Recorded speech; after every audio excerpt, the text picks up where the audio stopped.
Okay, tonight is Genesis chapter 35. And God said unto Jacob, Arise, go up to Bethel, and dwell there, and make there an altar unto God, that appeared unto thee when thou fleddest from the face of Esau thy brother. Then Jacob said unto his household, and to all that were with him, Put away the strange gods that are among you, and be clean, and change your garments. And let us arise, and go up to Bethel, and I will make there an altar unto God, who answered me in the day of my distress, and was with me in the way which I went. As chapter 35 begins, right, we have to keep in mind what happened in chapter 34. Right, chapter 34 was that odd episode where some of the sons of Jacob went and killed a whole bunch of men to avenge their sister who had been defiled. And now as chapter 35 begins, this is in some ways the aftermath of that. Jacob at the end of the previous chapter reprimands his son, said, look what you've done to us now. People are going to want to come and try to kill us. Right? You've put us in a really precarious position. So at the beginning of chapter 35, God is now going to instruct Jacob to take his family and go elsewhere. Right? As it says in the first verse, God said to Jacob, Arise and go up to Bethel and dwell there. Right? Now, the place that's called Bethel, right? I mean, again, if you're just kind of reading the story, it sounds like it's someplace that's not here, right? So I mean, that's there's some value in that. But it was actually planned all along that Jacob and his family would wind up there, right? And that's an important point. In fact, if you go back to chapter 28 of Genesis, right? I'm actually going to read a few verses to 10 to 19. Describes what happened when Jacob was previously at that place, and what was said at that time foretold this moment in chapter 35 when he would take his family and go there. Right? In chapter 28 it says, Jacob went out from Beersheba and went toward Haran. He lighted upon a certain place and tarried there all night because the sun was set. Took the stones of that place, put them for his pillows, and lay down in the place to sleep. And he dreamed, and behold, a ladder set up on the earth, and the top of it reached to heaven, and behold, the angels of God ascending and descending on it. And behold, the Lord stood above it and said, I am the Lord God of Abraham, thy father, and the God of Isaac. The land whereon thou liest, to thee will I give it, and to thy seed. Okay, so the land whereon thou liest, this is the land I'm giving to you and your seed. And thy seed shall be as the dust of the earth, and thou shalt spread abroad to the west, and the east, and the north, and the south. And in thee and in thy seed shall all the families of the earth be blessed.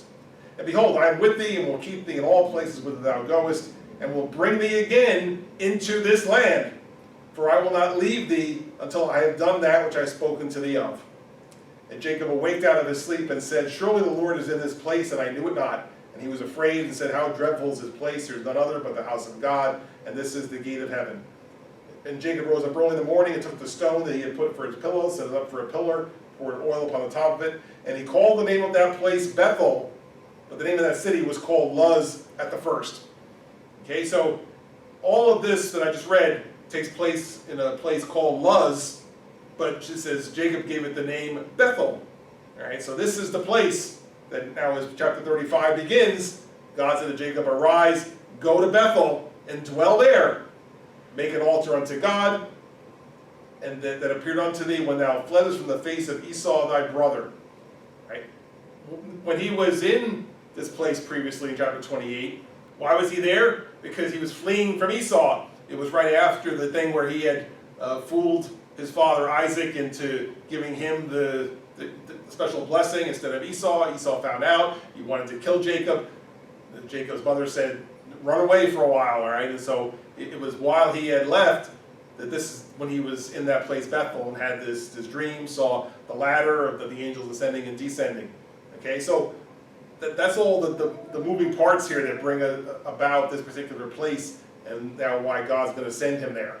So all of that is the first verse. Okay, so God showed that it wasn't just a random place. It was the place where he had given Jacob this dream. It was agreed he would come back to this particular piece of land, and this was the land that God was going to give to him and his seed.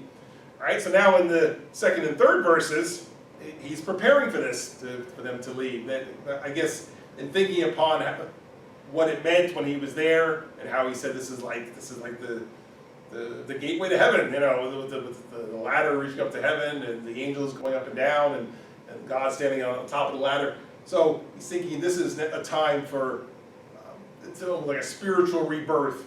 Okay, yes, we're going to get away from all the bloodshed that we've experienced here with the Shechem and that whole episode in the previous chapter, and it's a chance to, in essence, start over. We're going to get away from where our neighbors think we're killers, and we're going to go and be closer to God. So, therefore, in the second and third verses, that's why he says, Jacob said to his household, put away any strange gods that are among you, which again may have been more for his servants than for his family, and let's be clean now. And this is not only clean in terms of let's wash up, but clean spiritually.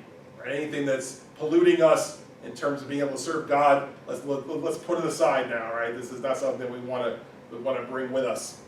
And we're going to travel together to this place of Bethel, where I had this communication with God, and I'm going to build the altar as he suggested. Right? We're going to be there close to God, and we're going to start now serving God and doing the things that God wants us to do in the place where he wants us to be. And they gave unto Jacob all the strange gods which were in their hand, and all their earrings which were in their ears, and Jacob hid them under the oak which was by Shechem.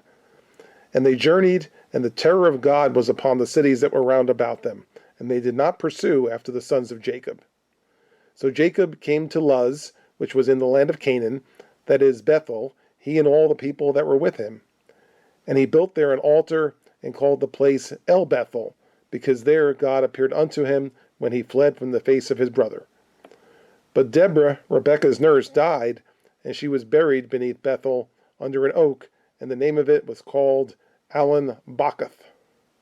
So in verse 4, the people do what he requested. It says they gave to Jacob all the strange gods that they had, so whatever idols or things that they were calling strange gods, gave them all Jacob. There you go. It says Jacob is gonna bury them all. He says it included all their earrings. Now the earrings, okay, I was thinking, well, are earrings sinful? I mean, I guess you could think of it, well, it's jewelry, it's wealth, it's material things, right? As I looked into it further, there's maybe a couple of ways you can interpret that. One would be that they're putting aside this natural wealth, but of course Jacob's family had lots of wealth. The earrings were likely the earrings that were on the idols. Okay, so if you look at it that way, it says they gave unto Jacob all the strange gods from their hand and all their earrings, right? So the earrings that went with the gods were buried also, right? And that kind of makes more sense then, because you might be tempted to say, well, let me pull the earrings off; those have value, but anything that was attached to this was tainted, right? It was not something that they wanted to carry with them. So regardless, all right, Jacob took all this stuff and buried it, and this way they were going to leave it behind and just move on fresh and clean in the sight of God. Right? So 5, it says they journeyed, and interesting point is that the terror of God was upon the cities that were round about them, so that they didn't pursue them. All right? They were scared to death of them, the people around them, because here they heard that, hey, don't cross this family, they'll come and kill us all. So it says that no one bothered to bother them or chase after them. They were probably just as glad, good, go, get away from us. So that's why it says they were not pursued in verse 5. All right, so then 6 and 7, 6 says he came to Luz, as we said, Luz was the original name, all right, and then it says he called it Bethel. Points out this is, of course, in the land of Canaan, which is the promised land to the house of Israel. But it says that is Bethel. In other words, was Luz, now Bethel, as Jacob had called it. Right, so they all went. He built the altar. It says now call the place El Bethel, which all that means is, El is typically the word for God. So in other words, it's for the God of Bethel, the God of this place. This is where we expect to serve God and be close to God. So that hence he gave the name El Bethel, because there God appeared unto him when he had fled from the face of his brother, back in Genesis chapter 28. Right, so here they've made the journey. Nobody bothered them, all right? They've left all the strange gods behind. Now they've arrived at this place, a holy place as far as they could tell, where they expect to be close to God and serving God in whatever way he would have them serve him in this particular place. And in verse 8 it adds almost a parenthetical note here. It says, but Deborah, Rebekah's nurse, died, and she was buried beneath Bethel under an oak, and they gave it a name here, Alan Bakuth.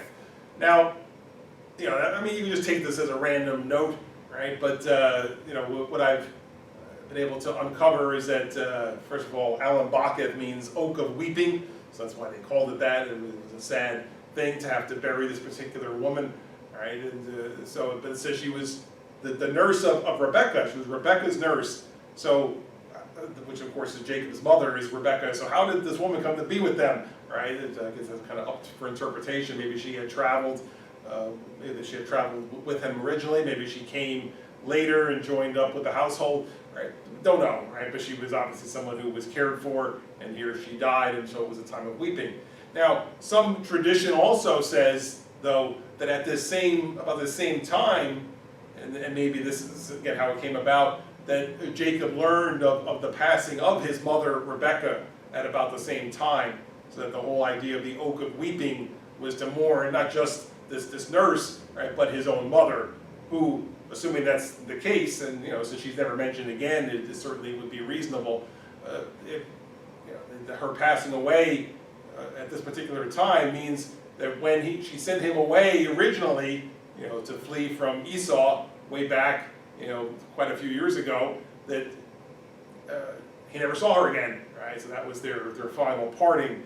Here it was supposed to be just a temporary thing, you know, just go, you know, run away until your brother's anger cools off, all right? But now, you know, 20 plus years have passed, and he never saw her again, all right? So, like I say, based on what's in here, I mean, eventually he does see his father again, but no mention of his mother, so it's reasonable to assume that she had passed away, whether at this time or at any other time. And God appeared unto Jacob again when he came out of Paddan Aram, and blessed him. And God said unto him, Thy name is Jacob. Thy name shall not be called any more Jacob, but Israel shall be thy name. And he called his name Israel. And God said unto him, I am God Almighty. Be fruitful and multiply. A nation and a company of nations shall be of thee, and kings shall come out of thy loins. And the land which I gave Abraham and Isaac, to thee I will give it, and to thy seed after thee will I give the land. Now in verse 9, it says that God appeared to Jacob again and blessed him. Now, you know, I mean, why did he bless him? All right, well, he could have blessed him. You know, number one, he's done what God said. All right, he took his whole household and came to this place, which, you know, puts him closer to God. Right? Could also be it's to comfort him. All right, as we said in the previous verse, if his mother had just passed away or just found out about it, you know, and or this other woman that was close to them. So this could have been a blessing to comfort him, right? But regardless, all right, now Jacob seems to be in more communion with God, to where God would bless him when he needs it, right? And now in 10, he reaffirms something that was said in an earlier chapter. It says, hey, you know, your name's Jacob, but for now on, we're not calling you Jacob anymore, right? You're going to be known as Israel. Israel shall be thy name, and he called his name Israel. Right? So whereas, you know, the angel, whoever it was who he wrestled with originally, told him he was going to go by that name, so now here's God is confirming, hey, no more Jacob, your name is Israel. And in 11 and 12, now he's also reaffirming the rest of the promise, right? He says, I'm God, be fruitful and multiply, all right? And of course that's mostly to the rest of his family, right? He's about done having kids by now, right? But now his children are going to be having children, and so they're going to start to build this nation, all right? So he says kings are going to come out of your loins, right? And, you know, and sure enough, years later, kings like King David, King Solomon, so forth, all came out of the house of Israel, right? So that's a true prophecy, right? It says, and the land which I gave to Abraham and Isaac, this land, all right? It says, to thee I will give it, and unto thy seed after thee will I give this land, all right? So he wanted them to come there, right? And you know, it's interesting, the idea about, you know, that this land is like special or whatever, but this was the land picked out by God as the promised land. He promised this to Abraham, Isaac, now Jacob, and so that's why he wanted them to come here, because this was the land that he was going to give them. This is the land that you're going to own. This is the land that will be the land of promise for you and your descendants. And God went up from him in the place where he talked with him, and Jacob set up a pillar in the place where he talked with him, even a pillar of stone. And he poured a drink offering thereon, and he poured oil thereon. And Jacob called the name of the place where God spake with him, Bethel. Okay, so Jacob set up the pillar here as God had instructed him, all right, a pillar of stone. He says he poured a drink offering on it, right, which would probably be something like wine. Right, that, again, interesting that wine is an offering, since later on the wine would represent the blood of Christ, which was given in the final sacrifice, right? So here he pours the drink offering on it, he pours the oil on it, which when I read the earlier chapter 28, where he had originally built like an altar there, he also poured oil on that. So this was their practice, that these kind of things as a sign of sacrifice or offering to God, right? It says, and Jacob now reaffirms even the name of the place, all right? Again, it's not going to be Luz. It says he called the name of the place where God spoke with him, Bethel. So as far as they're concerned, it's Bethel. I mean, if there was such a thing as street signs or a sign recognizing the town, perhaps it said Luz, but as far as Jacob was concerned and his family, this was the place called Bethel. And they journeyed from Bethel, and there was but a little way to come to Ephrath, and Rachel travailed, and she had hard labor. And it came to pass, when she was in hard labor, that the midwife said unto her, Fear not, thou shalt have this son also. And it came to pass, as her soul was in departing, for she died, that she called his name Benoni, but his father called him Benjamin. And Rachel died, and was buried in the way to Ephrath, which is Bethlehem. And Jacob set a pillar upon her grave. That is the pillar of Rachel's grave unto this day. Okay, in this particular section now, it says they're taking a little trip from Bethel to a place called Ephrath. Right, and what happens is a very sad thing for Jacob. Rachel, his beloved wife, was expecting another son, expecting a child, which was going to be another son, and as it says there, says she had hard labor. In other words, now it's time for her to deliver. Right, and during this trip, because they didn't hang around saying stay close to home while you're pregnant. Right, they went and did what they had to do. So as they were traveling, it was time for her to deliver. Right, it says that in 17, the midwife said, don't worry, if you're not, you're about to have another son. Right, and perhaps this was said because if you think back to an earlier chapter when Rachel had finally given birth to Joseph, right, which was her firstborn, that after quite a long time not being able to have children. In fact, that's why all these other ones were, Leah had a whole bunch of sons, and even the handmaids were used to deliver sons. Finally, Rachel had Joseph, and when she did that, she said, I'm going to have one more son. In Genesis chapter 30, verse 24, it said, the Lord shall add to me one more son. So, again, how she knew that, but it was true, all right? So this was her intention to have one more son. So here, I guess as she was getting ready to deliver, the midwife says, okay, you're going to have your son now, the son that you've been waiting for. But unfortunately, Rachel dies in childbirth. All right? And so as it says in 18, so it came to pass as her soul was in departing, for she died, that she called his name, the son, Benoni, but his father called him Benjamin. Right? And now, a couple things here from verse 18. Right? It says, came to pass as her soul was in departing. Right? I mean, that by itself kind of, reinforces, the belief that at the time of death, the soul leaves the body. All right, the soul goes to some other place, which we know today as paradise, or for those who are unrighteous, outer darkness. All right, so your soul departs, and so here, that's what it said. As her soul was in departing, for she died. All right, so kind of the last thing she did was she picked a name for the boy. Now, perhaps it could be argued that Jacob should have kept the name that she wanted, right? This was kind of the last thing she said. But the name Benoni means son of my sorrow. So, again, maybe Jacob didn't want this boy to grow up with the name son of my sorrow. It would be a reminder that, that when he was born, Rachel died. So he changed his name to Benjamin, which means son of my right hand. Right? So, in other words, more positive, optimistic kind of a name. And, in years later, when there was the whole thing about, when Joseph was gone and Benjamin was kind of, part of Jacob. You can see, son of my right hand, all right? He wanted them kept at his right hand at all times. He didn't want to let him out of his sight for quite a long time. So this was Benjamin, all right? And we've already written his name here, all right? So Benjamin was the second son of Rachel, right? So she had 2 sons before she died, and he's in fact the last son of Jacob, so completing the 12 sons, which would turn into the 12 tribes of Israel. Right? So Rachel died and was buried, and he set a pillar to mark her grave. It was truly a sad day, though, for Jacob. I mean, even though, nice to have a 12th son, but this was the woman he loved. This was the one he considered his real wife. Right? All the others, I mean, Leah, the sister, was given to him under false pretenses by her father. The 2 maids were not wives. They were just producers of some other sons.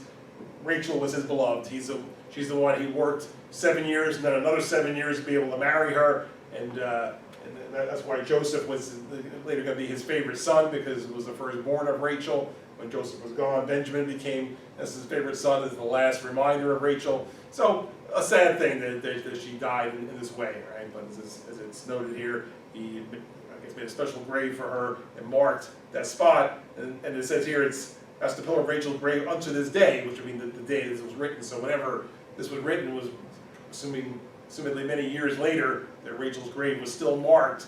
As Jacob made a special grave for the woman who he was really in love with. And Israel journeyed and spread his tent beyond the tower of Edar. And it came to pass, when Israel dwelt in that land, that Reuben went and lay with Bilhah his father's concubine, and Israel heard it. Now the sons of Jacob were 12. The sons of Leah, Reuben, Jacob's firstborn, and Simeon, and Levi, and Judah, and Issachar, and Zebulun. The sons of Rachel, Joseph, and Benjamin. And the sons of Bilhah, Rachel's handmaid, Dan and Naphtali. And the sons of Zilpah, Leah's handmaid, Gad and Asher.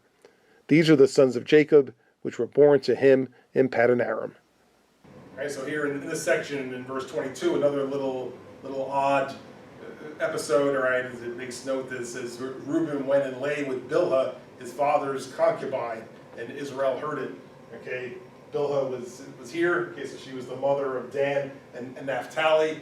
So again, a little weird that perhaps that almost it would seem incestuous, even though there was no real relationship. But here, Reuben slept with the mother of 2 of his brothers, right? So again, it's not that obviously she was nothing to him, but still it was considered an insult to Jacob, because here these women were the mothers of his children, and so to have one of his own sons have sex with her, it was just weird, right? And totally inappropriate. So, and in fact, there's no punishment listed here, but later on, when the inheritance is being given out, right? It's mentioned that Reuben did not get what the firstborn would have normally received because he had done this, right? So that's why it's mentioned here. So just that later on, when it refers back to it, what it is that he's talking about, right? Other than that, I guess it's just a random episode here in the middle of this particular chapter. Now, 23 to 26, again, perhaps because Rachel has died now, and this is going to be the last child that Jacob has. So it takes the time in the record here to summarize all of the sons of Jacob and by their mothers. All right, and of course we've already done it here on the chart. So you can see, of course, that it lines up with all these particular 12 sons, which would turn into the 12 tribes of Israel. And Jacob came unto Isaac his father, unto Mamre, unto the city of Arba, which is Hebron, where Abraham and Isaac sojourned. And the days of Isaac were 180 years. And Isaac gave up the ghost, and died, and was gathered unto his people, being old and full of days. And his sons Esau and Jacob buried him. And as this chapter ends now, Jacob is finally, after many years, reunited with his father. All right, he hasn't seen his father since the time that he left, when after fooling his father into giving him the special blessing. And you think about that it seems to me that based on that particular episode, that Isaac was already seemed pretty old at the time. He was old, he was blind. I mean, that's why Jacob was able to fool him, right? But yet here he lived all this time. He was still alive, right? So, but finally he did see him. It says that we went to Mamre, where Abraham and Isaac had lived. And finally Isaac dies at the age of 180. It says Isaac gave up the ghost and died and was gathered unto his people, being old and full of days. It says, and his sons Esau and Jacob buried him. Right? So apparently even his brother Esau was involved in the burial. So a little family reunion here. And as far as we can tell, based on the scripture anyway, that this may have been the last time even that Esau and Jacob saw each other. We read in an earlier chapter how they were reunited, and basically Esau said no hard feelings and stuff, which was fine. All right, but it's not they were ever going to be close or anything. So they got together to bury their father. Their mother most likely was already gone, so they had no real reason to come together any longer. So based on what's written, this is the last really that you hear of Esau and Jacob being together as they do on the occasion here to bury their father Isaac.